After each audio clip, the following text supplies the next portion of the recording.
Today we're going over the fundamental theorem of algebra. It's kind of a big deal, you know, fundamental theorem. That means that it's the foundation for all of algebra. And that's kind of an exciting thing, I think. We're going to start off with the warm-up. Realistically, what you should do is pause the video and try the warm-up on your own, and then unpause and you can watch me go through it. But honestly, I'm sure you're not going to actually pause it, and you're just going to watch me do it right now. So if I want to find the factors, the zeros of this, I could try factoring it. Nothing multiplies to 13 and adds to -4, so I'm just going to jump right to the quadratic formula. So I'm going to set this thing equal to 0.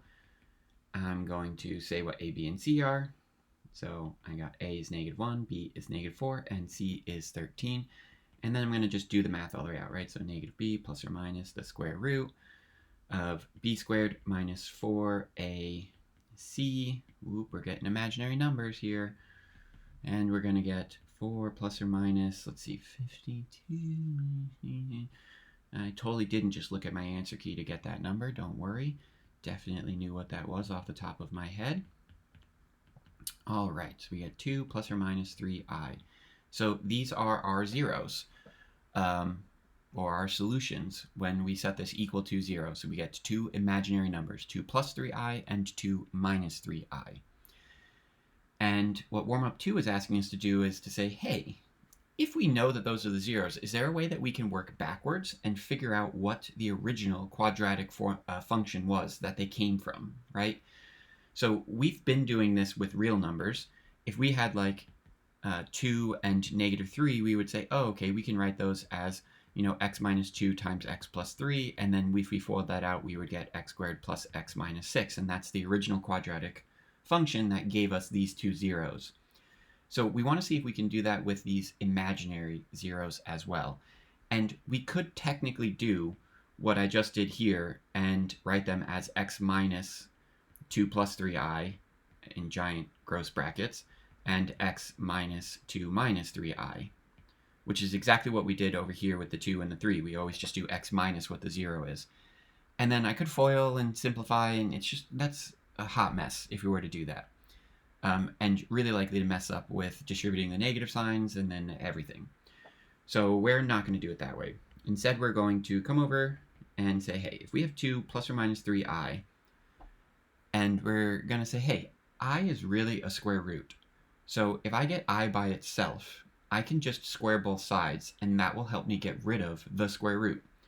So that's going to be my strategy. I'm going to subtract the 2. So I now have x minus 2 equals a plus or minus 3i. And I'm going to come in here and say, hey, I is a square root. If I just come and square both sides, just like that, I'll get x squared minus 4x plus 4 when I FOIL that side out. Don't forget to FOIL. And on this side, if I do a positive number squared, it's positive. If I do a negative number, it's squared. So the plus or minus is always going to give me positive. When I do 3 squared, that's going to give me 9. And then I do I squared.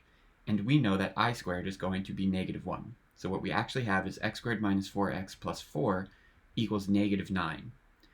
And then all I'm going to do is just set this back equal to 0 by adding that 9 to the other side. So I'll get x squared minus 4x, and then 4 plus 9 is going to be plus 13. And that was my original quadratic that would give me these as zeros, which we already knew because that's what we started with in example 1 here. So this little procedure we're going to use is going to be immensely helpful for us later on when they tell us that we have this complex zero and they want us to find the others. Well, we can use them to find this quadratic one, and then we can use long division with a quadratic factor, similar to what we've been doing in the past couple days where we were doing synthetic division with one of the zeros to find the others. We're just now going to do that with imaginary zeros today, ultimately. All right, so let's actually see what this fundamental theorem of algebra says, because, spoiler alert, I've already told you it numerous times. It says a polynomial function of degree n has n complex zeros, and some of those zeros may be repeated.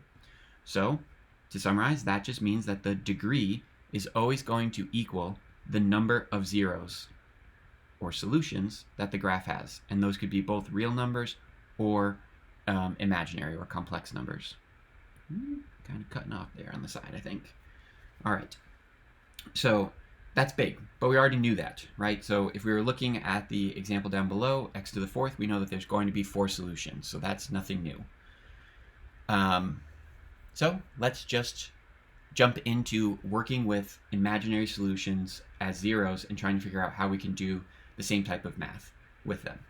So there's 2 main ways. We can use substitution, so that was using our factor and remainder theorems, which said that we just evaluate, right? If I just do f of I, if that equals 0, then it tells me that that's going to be a factor. Same thing if I do f of negative I, if that equals 0, it will tell me it's a factor.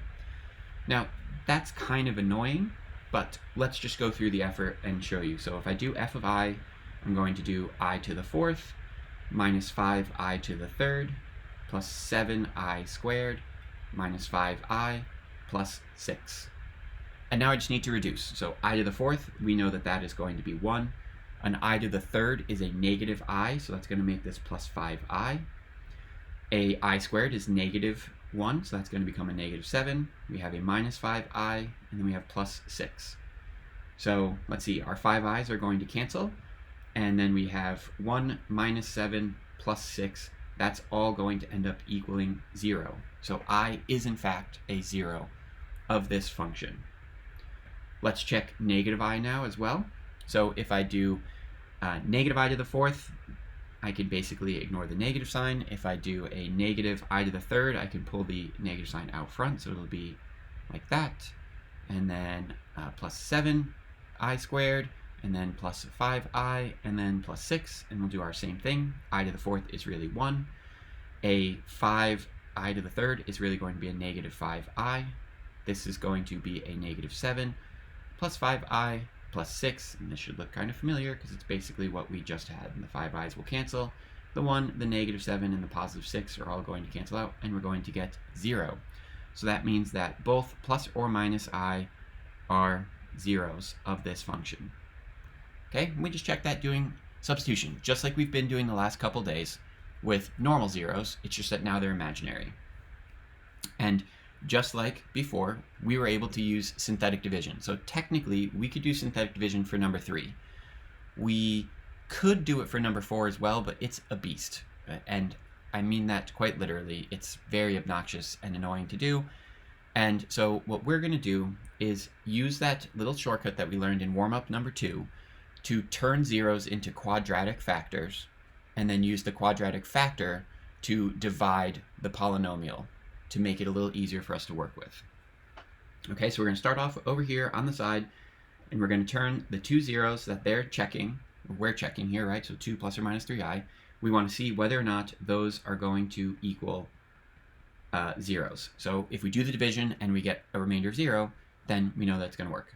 So just like before, move the 2 over. I'm going to square both sides. So that's going to give me x squared minus 4x plus 4. A plus or minus squared is always positive. A 3 squared is going to be 9, and I squared is going to be a negative 1. So I really have an x squared minus 4x plus 13. So this is the factor that gives these zeros. Okay, so that's really important. That's the first step here, is that quadratic will give us 2 plus or minus 3i as zeros.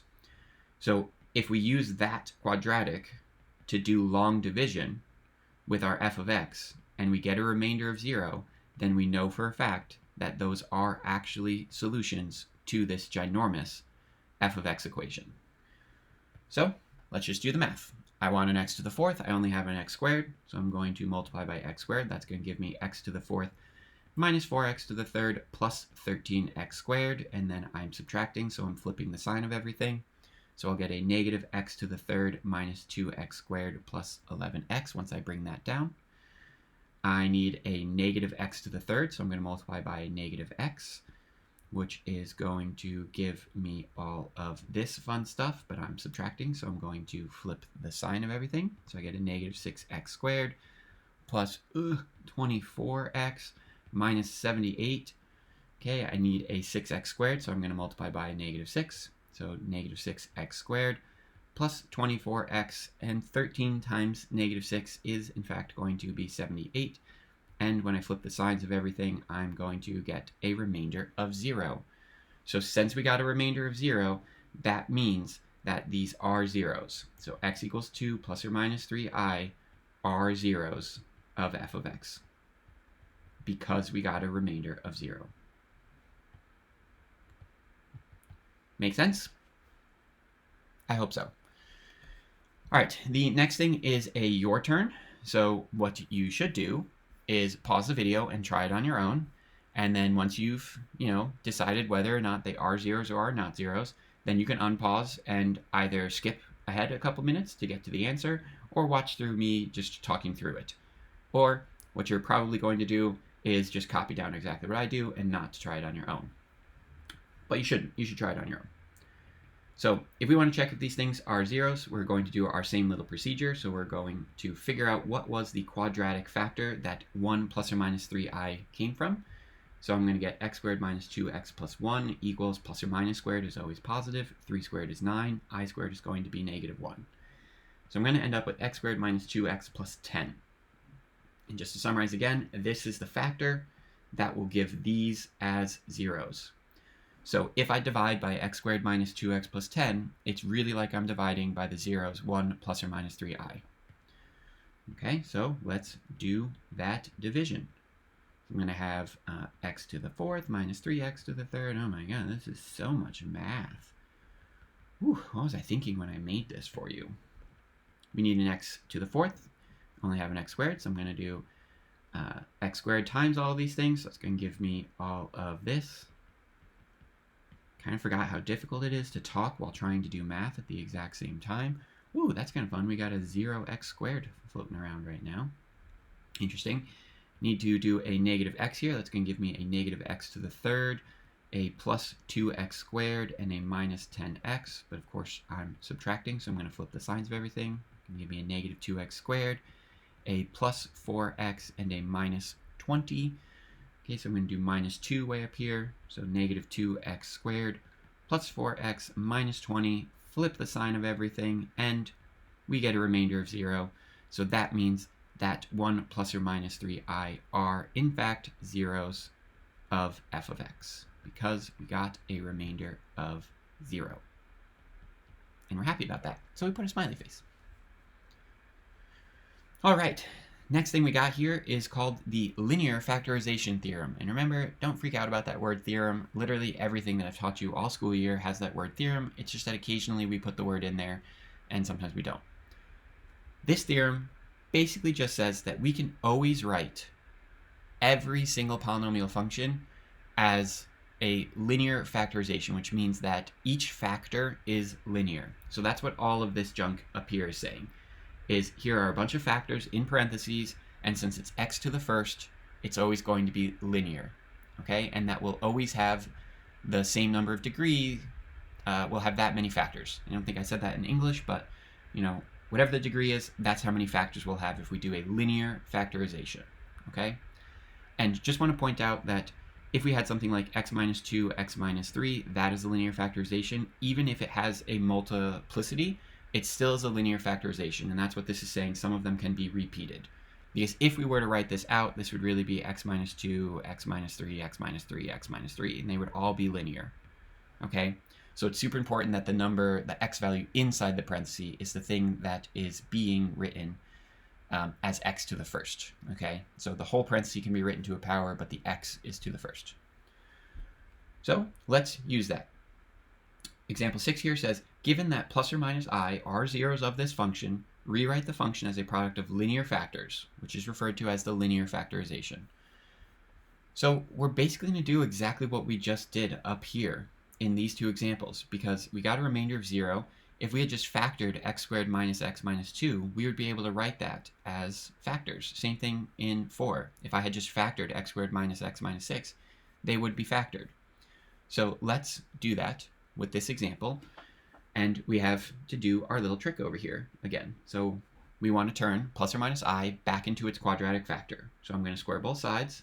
Plus or minus squared is always positive. I squared is going to be negative 1, and I'll just add it to the other side. So to summarize, this is the factor that will give these as zeros, okay? So if I divide by x squared, I'm going to throw the 0x in there, plus 1 into this thing, and I get a remainder of 0. We know that what the quotient is, so what our answer is going to be where the other zeros are. And it's super important for this one that we pay attention to what I said here. It's in the actual question. If I could speak, words are really hard. It says, given that x equals plus or minus I are zeros, if I'm telling you that something is a zero in a problem, then it is a zero. I have checked all of them. They all work always. So if you don't get a remainder of zero, it means that you've messed up your long division or you've messed up finding that quadratic factor, and you need to go back through and check your work. If you don't get a remainder of zero, you have messed up if I tell you that something is a zero. Okay? Just really need you to get that in your heads so that you can double check your work and make sure that you're getting stuff correct. Wow, I kind of wrote a little crooked there. All right, let's do this division here. I'm going to switch up colors. Black is boring when we're writing on this white and black background the whole time.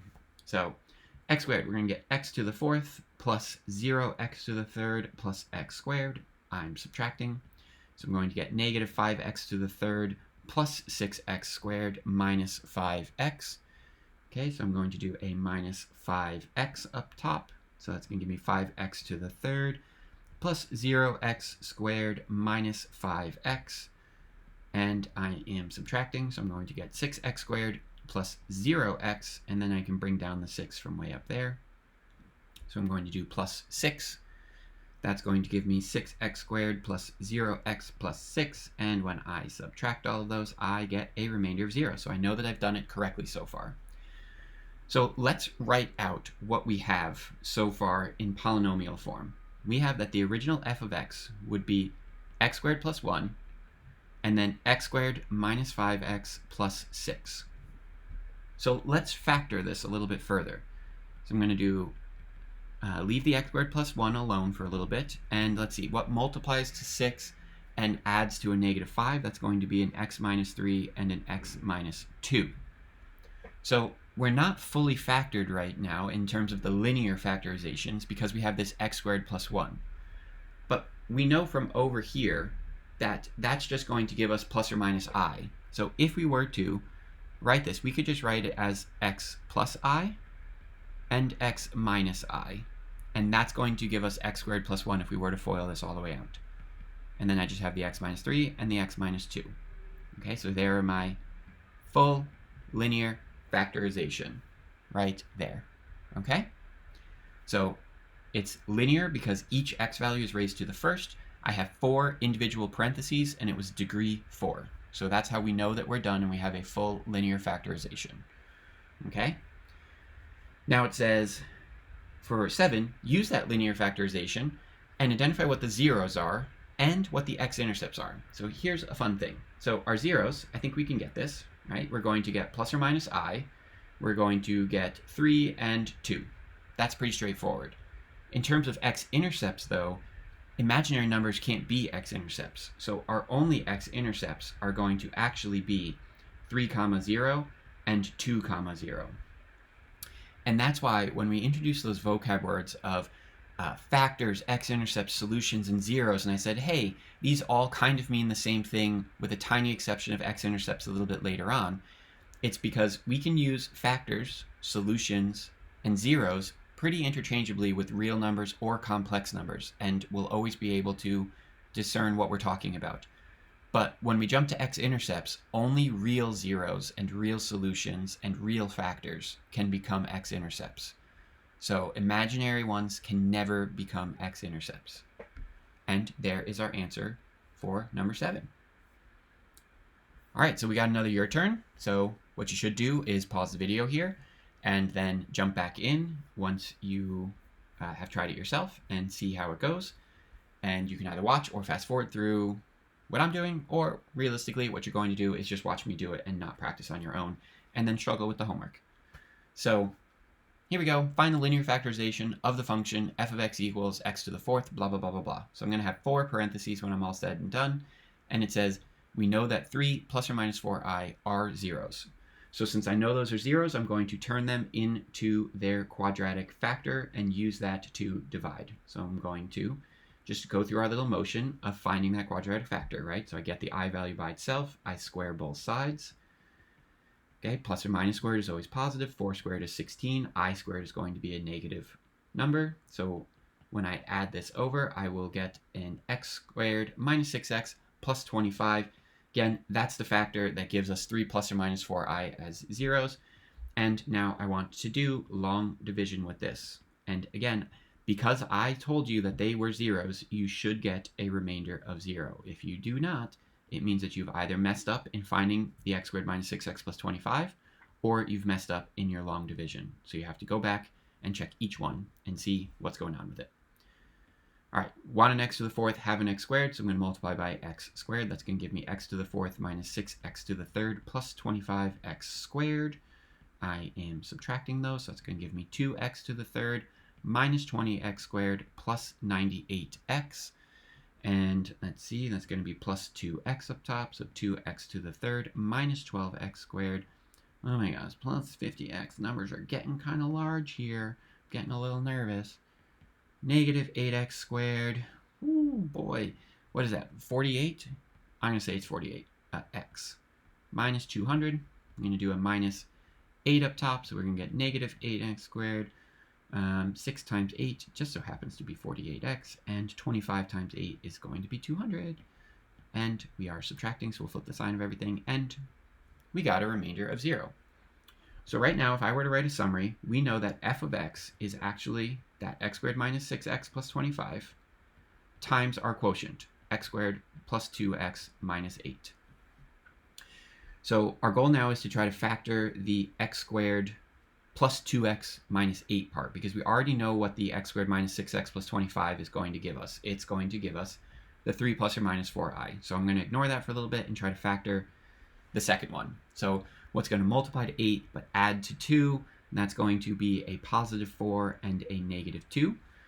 So those are linear now.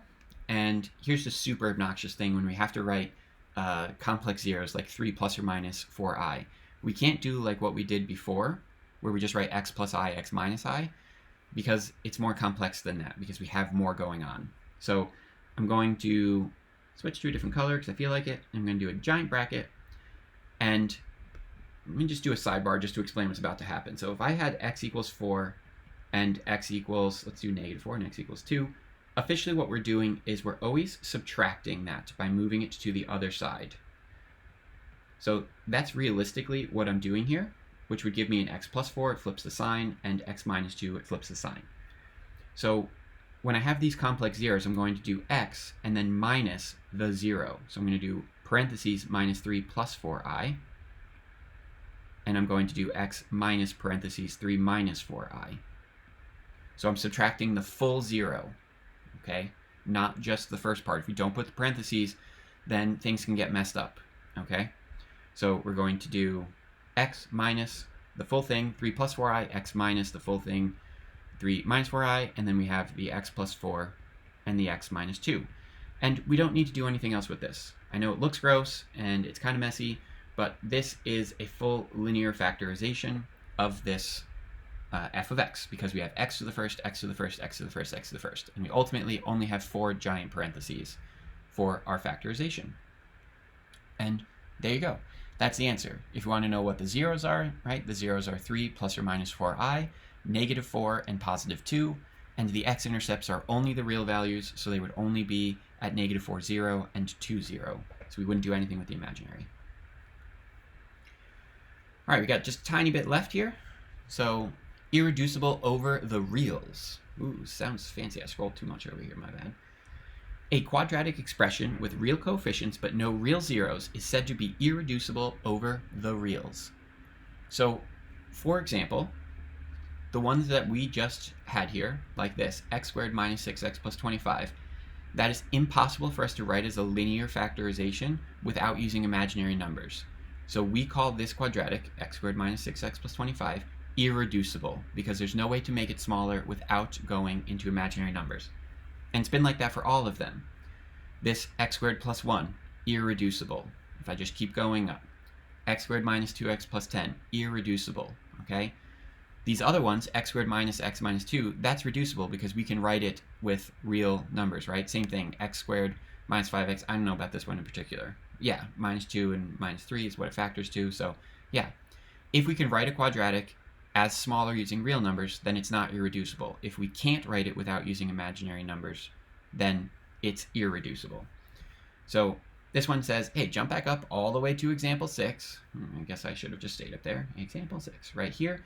And it wants us to rewrite this as irreducible and linear factors. And just so happens that we've done that. So I'll jump back down and show you exactly what the wording is. But right here, we have linear factors, x minus 3, x minus 2, and then we have an irreducible quadratic, x squared plus 1. Okay, and that's irreducible because the only way to write it smaller is to use imaginary numbers. So basically, we came up with this because our example in example 8 here, the your turn, this is gross, right? Who wants to write this? And so they came up with this idea of saying, hey, if we just call something irreducible, then we don't have to write this gross answer here. We can just leave it as a quadratic, as x squared minus 6x plus 25, and just say that it's irreducible, so we can't write it any smaller, okay? So let's summarize that with some math over here. So in example 6, we had f of x was going to be an x squared plus 1. That's our irreducible one. And then x minus 3, x minus 2. And again, this is irreducible. I really cannot spell that. Irreducible.